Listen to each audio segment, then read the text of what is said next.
Sejak diresmikan Presiden Jokowi September tahun lalu, pengerjaan LRT hingga kini terus dikebut. Proyek pembangunan LRT dimulai di kawasan Cibubur dan Taman Mini. Bagi Anda masyarakat Jakarta dan juga sekitarnya, tentu kita bisa merasakan bahwa setiap harinya kita harus berkutat menghadapi kemacetan ibu kota.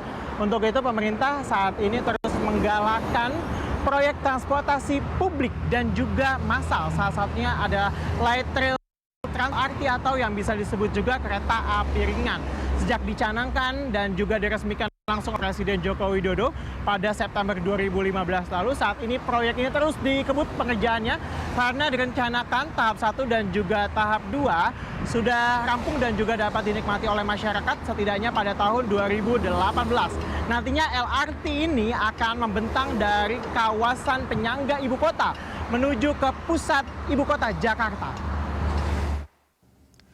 Proyek LRT ini sebagian besar menggunakan lahan milik negara, memanfaatkan tanah di sekitar jalan tol dan non-tol sehingga meminimalisir proses pembebasan lahan.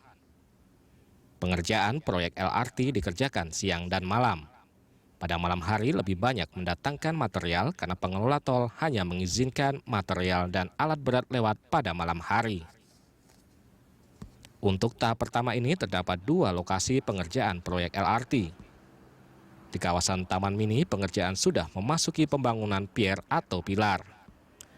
Diperkirakan bulan depan pembangunan memasuki pemasangan U-shape sistera atau semacam box girder sebagai penyangga rel kereta dan bagian atas pilar.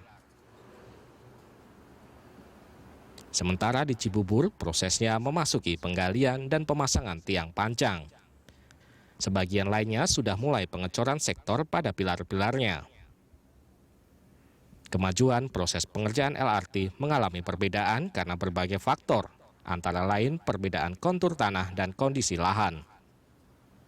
Memasuki musim penghujan ini, proses pengerjaan sedikit terhambat. Proyek pembangunan LRT ini ditargetkan selesai tahun 2018 mendatang.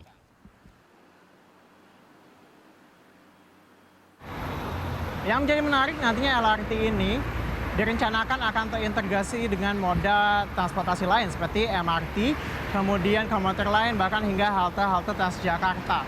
Untuk kita berharap bahwa dengan adanya transportasi publik ini nantinya masyarakat akan beralih dari kendaraan pribadi menggunakan transportasi publik, sehingga hal ini akan mengurangi kemacetan yang ada di ibu kota Jakarta.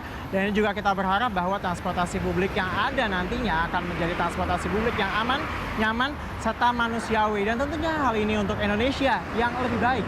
Teza Raditya, Tommy Pribadi, Berita 1, Jakarta.